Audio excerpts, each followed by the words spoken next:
स्वागत है हमारे YouTube चैनल स्टडी सर्कल पर। आज मैं कक्षा 11 11th के लिए गद्य खंड से अप्पू के साथ 2.5 साल नामक कहानी बताने जा रही हूँ कि किस तरीके से एक फिल्म की शूटिंग के समय, जिसका शीर्षक था पंथेर पंचाली, और उसके किरदार थे अप्पू के साथ 2.5 साल।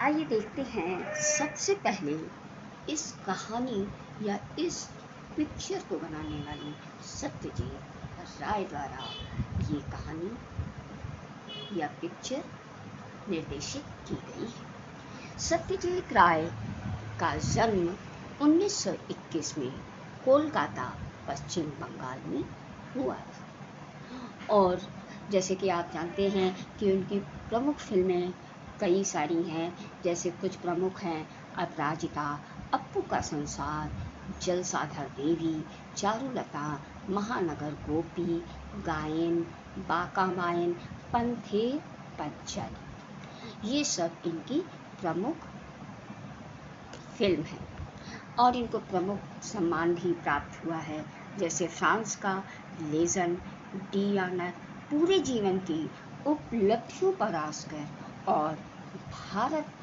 रत्न सहित फिल्म जगत का हर महत्वपूर्ण सम्मान सत्यजीत राय को प्राप्त है।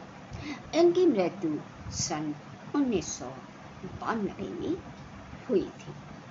अब देखते हैं कि इन्होंने अपनी भारतीय सिनेमा को कलात्मक ऊंचाई प्रदान करने वाले फिल्मकारों में सत्यजीत राय जो हैं वो प्रथम कतार में हैं। अब इन्होंने अपनी पहली फीचर फिल्म, ये जो पंथेर पंचाली है, इनकी पहली फीचर फिल्म है जो बांग्ला में 1955 में प्रदर्शित हुई, और इसी के बारे में वो अपनी कहानी को बता रहे हैं। देखिए, अप्पू के साथ 2.5 साल। अब इस फिल्म की शूटिंग करने में जो निर्देशक थे सत्यजीत राय, उनका क्या अनुभव रहा, कार्य के समय उनको किस मुश्किल का सामना करना पड़ा, उन्होंने अपने अनुभव को साझा करते हुए और भारतीय फिल्म के इतिहास में एक बहुत बड़ी घटना के रूप में दर्ज किया है। इससे फिल्म के सृजन और उसके व्याकरण से संबंधित कई बारीकियों का पता चलता है। यही नहीं, हम जो ऊपर से फिल्मी दुनिया का ग्लैमर देखते हैं और वहाँ की दुनिया हमें चुंधियाती हुई जान पड़ती है, लेकिन उसका एक सच हमारे सामने आता है कि जिसमें साधनहीनता के बीच अपनी कला दृष्टि को साकार रूप दे पाने का जो संघर्ष है, वह इस पाठ में गिनाया गया है। किसी भी फिल्मकार के लिए उसकी पहली फिल्म एक अबूझ पहेली होती है, बनने या न बन पाने की अमूर्त क्षमताओं से घिरी हुई होती है। इन्हीं सब कठिनाइयों का सामना करते हुए अप्पू के साथ 2.5 साल किस प्रकार से बिताए, इस बात की जानकारी देते हुए सत्यजीत राय इस पाठ में अपने अनुभव को साझा करते हैं। आइए देखते हैं अप्पू के साथ 2.5 साल। देखिए, पंथेर पंचाली फिल्म की शूटिंग का काम जो था वो 2.5 साल तक चला, और कालखंड में, मतलब समय के हिसाब से, कालखंड क्या है कि वो समय का हिस्सा था कि जहाँ पर रोज ही शूटिंग होती थी। और तब जो ये थे सत्यजीत राय एक विज्ञापन कंपनी में नौकरी करते थे, और जब उनको नौकरी से फुर्सत मिलती थी तब वो शूटिंग करते थे। उस समय इनके पास पर्याप्त साधन नहीं थे और पैसे का अभाव था। शूटिंग आरंभ करने से पहले ही वो बता रहे हैं कि एक बहुत बड़ी जिम्मेदारी थी कि कलाकारों का आयोजन कैसे हो, कलाकारों को इकट्ठा कैसे किया जाए, और उसमें विशेषकर जो अप्पू की भूमिका निभाने के लिए उनको एक 6 वर्ष का लड़का चाहिए था, जो उनको मिल ही नहीं रहा था। इस संबंध में उन्होंने आखिर में एक विज्ञापन दिया कि एक फिल्म में काम करने के लिए उनको 6 साल के लड़के की तलाश है। और तो उनकी सबसे ज़्यादा परेशानी यही थी कि वो लड़का उन्हें कहाँ से मिले। लेकिन अब वो ये सोच रहे थे कि हमें बच्चे भी उतने बड़े ही दिखाने हैं जो उनकी भूमिका में फिट बैठे। अप्पू और दुर्गा की भूमिका निभाने वाले बच्चे बढ़े नहीं जब तक उनकी ये पिक्चर बनी, कहानी चली।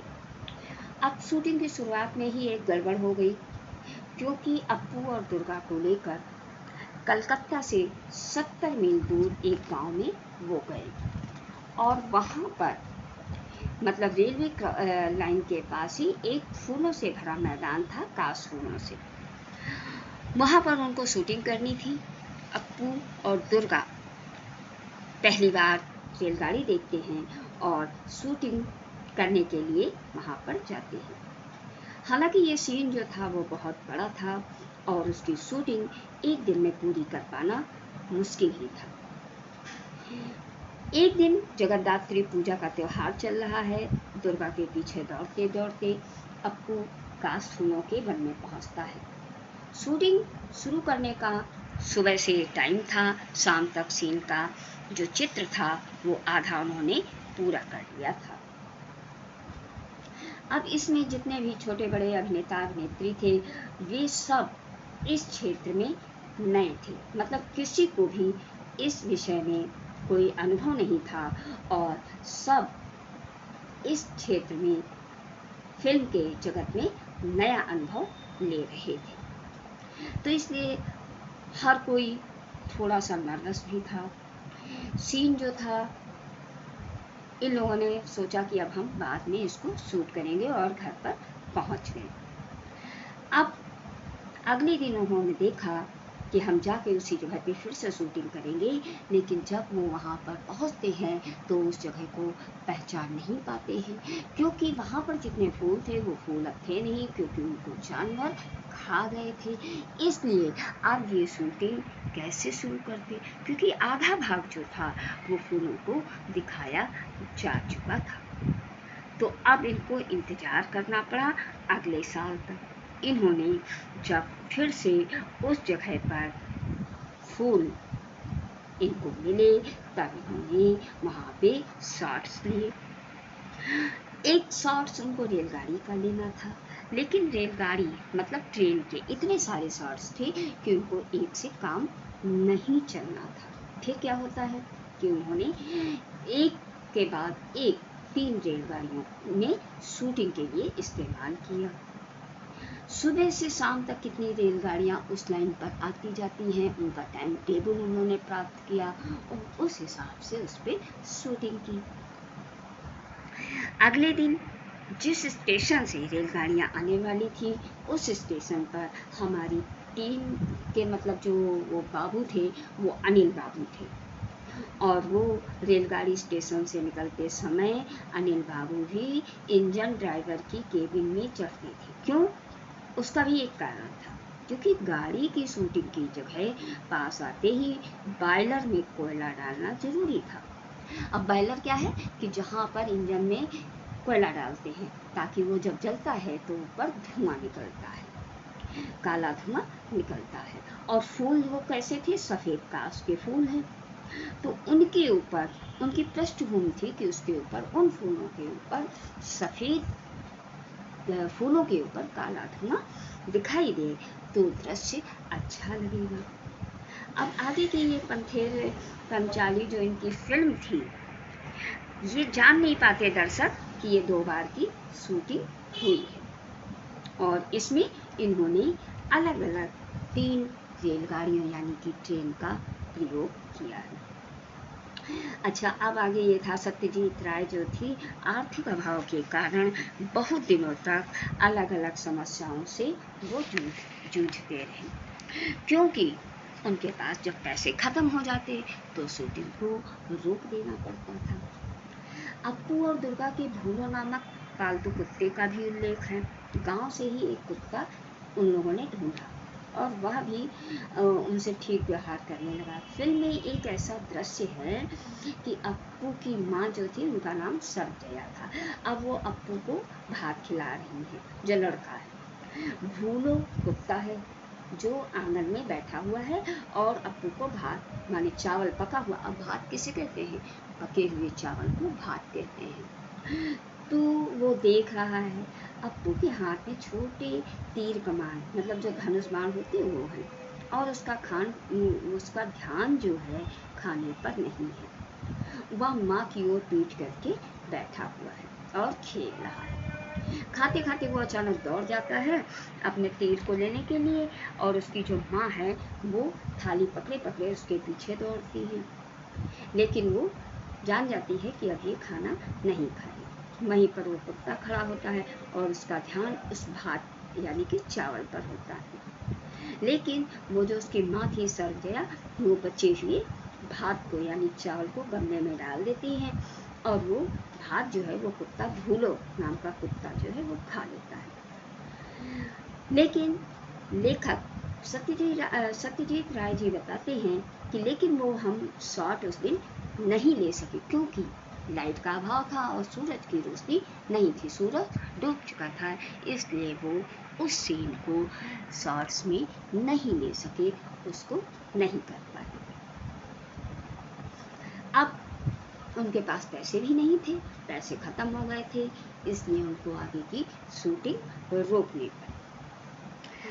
आगे के जो उनको शॉट्स बनाने थे, लेकिन अब उनको एक समाचार और मिल गया कि जो उनका कुत्ता था वो उसका देहांत हो गया, वो कुत्ता मर गया था। अब उनको ये चिंता थी कि भूलों से मिलता हुआ शक्ल से मिलता जुलता कुत्ता कहाँ से लाए, क्योंकि आधी फिल्म में उसके शॉट्स ले चुके थे। तो अब फिल्मकार के लिए, निर्देशक के लिए ये एक बहुत बड़ी चुनौती थी। फिर उन्होंने उस कुत्ते की तलाश शुरू की कि एक कुत्ता ऐसा मिले जो भूलों से मिलता जुलता हो। आखिरकार उनको एक ऐसा कुत्ता मिल भी गया जो भूलों की शक्ल से मिलता जुलता था। उन्होंने दृश्य की शूटिंग पूरी की और फिल्म देखते देखते ये किसी के भी ध्यान में नहीं आता कि इस सीन में भूलों की भूमिका में 2 अलग अलग कुत्तों को लिया गया है। कोई भी इस बात के ऊपर किसी का ध्यान नहीं गया। ऐसे ही कई वाकया हैं या कई किस्से हैं जो कुत्ते के संदर्भ में ही नहीं, उनके आदमी के संदर्भ में भी उनको इस समस्या से जूझना पड़ा। इसी संबंध में एक श्रीनिवास जी थे जो मिठाई वाले से मिठाई खरीदने के लिए अप्पू और दुर्गा के पास पैसे नहीं थे। एक मिठाई वाला था जिसका नाम श्रीनिवास था। भाई बच्चे थे, उनके पास पैसे नहीं थे, तो वो मिठाई कैसे खरीद सकते, इसलिए अप्पू और दुर्गा उस मिठाई वाले के पीछे मुखर्जी के पास जाते हैं। अब मुखर्जी कौन है? मुखर्जी एक अमीर आदमी है और वो दुकान की तरफ जाते हैं, तो इन लोगों को लगता है कि वो मिठाई खरीदेंगे, बच्चे पीछे जाएंगे। जो मिठाई खरीदने की खुशी होती है वो उन बच्चों के चेहरे पर दिखेगी, और इस तरीके से निर्देशक का ये शॉट्स पूरा हो जाएगा। इस दृश्य का भी कुछ अंश जो था उसकी शूटिंग हो गई और कुछ महीनों के लिए स्थगित भी हो गई, क्योंकि जब पैसे हाथ में आते तब उस गाँव में शूटिंग करने के लिए जाते। लेकिन तभी एक खबर मिलती है कि जो श्रीनिवास की भूमिका कर रहे थे मिठाई वाले की, उनका देहांत हो गया। अब सत्यजीत राय के सामने ये दूसरी चुनौती थी कि श्रीनिवास का मिलता जुलता दूसरा आदमी कहाँ से मिलेगा। फिर उन्होंने तलाश शुरू की और अंत में उन्हें श्रीनिवास की भूमिका के लिए एक व्यक्ति मिला। उनका चेहरा जो था वो उससे मिलता जुलता नहीं था, लेकिन वो शारीरिक दृष्टिकोण से श्रीनिवास जैसे ही दिखते थे। फिल्म के बाकी हिस्से या बाकी दृश्य जो थे वो उसी व्यक्ति पे चित्रित किए गए, उसी पे दर्शाए गए। फिल्म में दिखाई देता है कि एक जब पहली बार चित्र दिखाया गया या फिल्म दिखाई गई तो उसमें श्रीनिवास बासमन से बाहर आता है, और अगले शॉट में 2 नंबर श्रीनिवास कैमरे की पीठ करके मुखर्जी के घर के गेट के अंदर जाता है। इससे लोगों को कोई फर्क समझ में नहीं आया। पिक्चर को कई बार लोगों ने देखा भी होगा, लेकिन श्रीनिवास के मामले में ये बात किसी के ध्यान में आई है ऐसा मैंने नहीं सुना है। ये लेखक मतलब पिक्चर निर्देशक जो सत्यजीत राय है वो कह रहे हैं, मेरी जो समझ में ऐसा मैंने सुना नहीं था। उसके बाद में एक शॉट लेना था, लेकिन उसमें हम बहुत परेशान हो गए, क्योंकि वो जो कुत्ता था एक छोटे से पुकुर के पास मिठाई वाला खड़ा है। पुकुर क्या होता है? पोखर में तालाब, वहाँ पर एक मिठाई वाला है, और इस पार अपने घर के पास, मतलब एक तरफ वो पोखर है, वहाँ पे कुत्ता, और एक तरफ अप्पू दुर्गा मिठाई वाले की ओर ललचाई नज़र से देख रहे हैं, क्योंकि अब उनको मिठाई खरीदना है, खरीदेंगे। मिठाई वाले के इस सवाल का वे ना में जवाब देते हैं। तब मिठाई वाला मुखर्जी के घर की ओर जाने लगता है। देखो, अब वो मिठाई वाला जो था उसकी ओर से ये बच्चे देखते हैं तो वो पूछता है, मतलब इशारे में कि क्या मिठाई खरीदोगे, तो वो बच्चे बिना पैसे के अभाव में उसको जवाब देते हैं नहीं। तब वो मिठाई वाला मुखर्जी के घर की ओर जाने लगता है। दुर्गा जो है अप्पू से कहती है कि चल हम भी जाएंगे, और वो दोनों भाई बहन दौड़ने लगते हैं। उसके साथ ही पीछे पेड़ों की झुरमुट, मतलब जहाँ पे घने पेड़ हैं वहाँ पे उनका कुत्ता भी बैठा है, और वो छलांग लगाकर एकदम से उन लोगों के साथ दौड़ने लगता है। ये सीन लेना था, सत्यजीत राय जी कहते हैं ऐसा सीन मुझे लेना था, लेकिन कुत्ता तो कोई सिखा पढ़ा नहीं था, उसको कोई ट्रेनिंग नहीं दी थी, इसलिए उसको बताना ही ये मुश्किल था कि उसको अप्पू और दुर्गा के साथ भागना है। कुत्ते के जो मालिक थे उन्होंने ये बताया था कि जब अप्पू और दुर्गा भागेंगे तब तुम कुत्ते को उनके पीछे दौड़ने या भागने के लिए कहना। लेकिन अब यहाँ पे क्या समस्या थी कि वो कुत्ता अपने मालिक की भी बात नहीं मान रहा था, और बार बार कैमरा चालू हो रहा था और निर्देशक को चिल्लाना पड़ रहा था, कट कट। यहाँ अब धीरज रखने के सिवाय, मतलब फिर रुकने के सिवाय और धैर्य रखने के सिवाय कोई भी दूसरा उपाय नहीं था, क्योंकि कुत्ता बच्चों के पीछे दौड़े तब उनका वो शॉट्स पूरा होगा। आखिर में एक युक्ति उनको समझ में आई। उन्होंने क्या किया, दुर्गा के हाथ में थोड़ी सी मिठाई दे दी और वह कुत्ते को दिखाकर दौड़ने को कहा। मतलब इस बार उन्होंने एक चाल चली और थोड़ी सी मिठाई बच्चों के हाथ में, जो वो लड़की थी उसके हाथ में दे दिया कि इसको लेकर दौड़ो और कुत्ते को दिखाओ, तब हो सकता है कुत्ता पीछे दौड़ने लगे। दुर्गा ने ऐसा ही किया और इस बार कुत्ता भी उनके पीछे दौड़ा और ये शॉट पूरा हो गया। अब आगे एक चित्र और ऐसा आया कि पैसों की कमी थी, बारिश का चित्रित करना था, लेकिन बरसात जो थी, जब बरसात के दिन आए उस समय उनके पास पैसे नहीं थे, इस कारण शूटिंग नहीं हो पाई, और जब पैसे आए तब बारिश नहीं थी, क्योंकि अक्टूबर का महीना शुरू हो गया था। शरद ऋतु में अब जब धीरे धीरे जाड़े की ऋतु आ रही थी तो मुश्किल ही था कि बारिश होगी। इस आशा में अप्पू और दुर्गा की भूमिका करने वाले बच्चे कैमरा और तकनीशियन को साथ लेकर हर रोज देहात में जाकर मतलब सब अपनी टीम को ले जाते थे कि शायद बारिश हो और हमारा ये सीन पूरा हो, लेकिन ऐसा नहीं हुआ। कुछ दिन तक वो लोग ऐसे देखते रहे, लेकिन अचानक एक दिन आकाश में काले काले बादल आए और तब मुझे लगा कि बरसात होगी। मैं इच्छा करता वह बादल बहुत बड़ा हो गया और अचानक बारिश होने लगी और हमारी जो शूटिंग थी वो जब मूसलाधार बारिश हो रही थी उसी में हमने अपनी वो शूटिंग पूरी की। उसी बारिश में दुर्गा भागती हुई आई और पेड़ के नीचे भाई के पास आसरा लिया। भाई बहन जो दोनों थे, कौन भाई? अप्पू और बहन दुर्गा एक दूसरे से चिपक कर बैठ गए। दुर्गा कहने लगी, नेबूर पाता कर मचा, हे वृष्टि धरे जा, बरसात ठंड। अप्पू का बदन खुला। अब मतलब वो बच्चे जो थे वो इतना बारिश में भीग गए कि उनको ठंड लगने लगी थी, क्योंकि वो खुले बदन थे। प्लास्टिक के कपड़े से ढके कैमरे को आँख लगा कर देखा तो वो ठंड लगने के कारण सिहर रहा था। अब क्या था, बच्चे बिल्कुल कांप रहे थे, इतनी बारिश में भीग गए। लेकिन जैसे ही शॉट पूरा हुआ तो उनको दूध में थोड़ी सी दवाई मिलाकर दी और भाई बहन का शरीर गर्म किया। जिन्होंने पंथेर पांचाली फिल्म देखी वे जानते ही हैं कि वह शॉट बहुत ही अच्छा लिया गया था। अब आगे की शूटिंग में देखते हैं कि गोपाल ग्राम की तुलना में बोडाल गांव हमें अधिक उपयुक्त लगा। अप्पू, दुर्गा का घर, अप्पू का स्कूल। अब देखिए ये अगले गांव बोडाल नामक गांव में आ गए।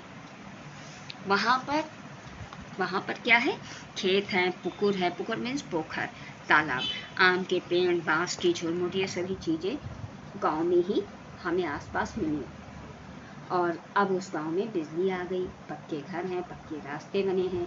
उस जमाने में वो नहीं थे जब इन्होंने शूटिंग की थी। उस गांव में हमें बहुत बार जाना पड़ा, बहुत बार रहना भी पड़ा इनको, सत्यजीत राय को, इसलिए वहाँ के लोगों से भी उनका परिचय हो गया था।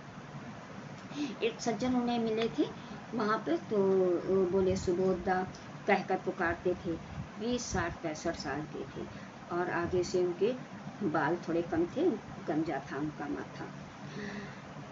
वो अपने झोपड़े में ही रहते थे और हरदम कुछ ना कुछ बड़बड़ाते रहते थे। एक उसी गांव में फिल्म की शूटिंग करने वाले आए और ये देखकर गुस्सा हो गए। हमें देखने पर वे चिल्लाते, फिल्म वाले आए हैं, मारो मारो इनको लाठियों से, क्योंकि उनको ये पता नहीं था कि उनकी मानसिक स्थिति जो है वो ठीक नहीं है और वो बीमार है। लेकिन बाद में उनका परिचय हो गया उनसे। वे हमारे पास बुलाकर दरवाजे पे बैठकर धुनें बनाते और बीच बीच में गाना वाना गाते, कान में फुसफुसाते। साइकिल पे जा रहा आदमी देख रहे हो ना, वो कौन है जानते हो, वो रूजवेल्ट, मतलब अजीबोगरीब तरीके की बातें करते थे। अच्छा, जहाँ पर वो सत्यजीत राय बता रहे जहाँ पे वो रहते थे, वहाँ एक उनके पास में धोबी रहता था। उसके कारण उनको बहुत परेशानी होती थी, क्योंकि वो भी थोड़ा सा माइंड से पागल ही था, क्योंकि वो कभी कभी राजकीय मुद्दे लेकर भाषण शुरू कर देता था। तो वैसे तो उनको उस भाषण से कोई आपत्ति नहीं थी, लेकिन जिस समय निर्देशक जो है शूटिंग का काम करता था उस समय उसको काफ़ी दिक्कत होती थी उस धोबी से, और वो उनके लिए सर दर्द बन जाता था। अब पंथेर पंचाली की शूटिंग करते हुए वो जिस घर में रहते थे वो एकदम ध्वस्त अवस्था में मिला था। उसके मालिक कलकत्ता में रहते थे, बाहर ही रहते थे, और उन्होंने इस घर को शूटिंग के लिए किराए पर लिया था। उसको ठीक ठाक करवाया, उसमें काफ़ी समय लग गया था। अच्छा, उसमें उसके एक हिस्से में कुछ कमरे थे, वो जो थे उन्होंने फिल्म में नहीं दिखाए हैं। उन कमरों में वो अपना सामान वगैरह रखते थे।